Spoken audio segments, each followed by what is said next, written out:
12वीं कक्षा की हिंदी की अगली कविता है तोरो। और इस कविता को रघुवीर सहाय ने लिखी है। उनकी दो कविता है 12वीं कक्षा के हिंदी की पुस्तक में, एक तोरो और दूसरा बसंत आया। हम पहले चर्चा करेंगे तोरो के बारे में।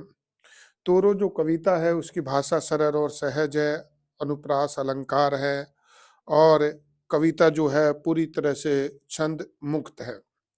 इसमें बताया गया है, तोरो कविता में बताया गया है कि जो भूमि है वो अगर बंजर है तो उसको उपजाऊ करने की जरूरत है। जमीन के अंदर रस होता है, जमीन के अंदर जो बीज को बोया जाता है तो ईंट पत्थरों को तोड़ते हुए, बंजर जमीन को तोड़ते हुए एक छोटे से पौधे के रूप में अपने आप को सृजन करती है, नव निर्माण करती है।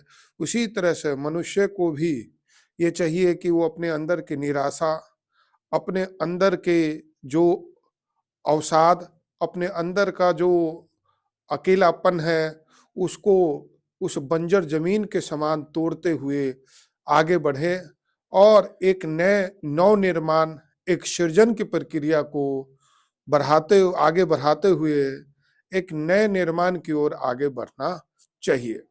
इस कविता के माध्यम से रघुवीर सहाय ये कहना चाहते हैं कि जिस तरह एक बीज बंजर भूमि को तोड़ते हुए नव निर्माण करते हुए एक नया सृजन करती है, उसी तरह मनुष्य को भी अपने अंदर की निराशा को त्यागते हुए नव निर्माण करते हुए एक सृजन की तरफ आगे बढ़ना चाहिए।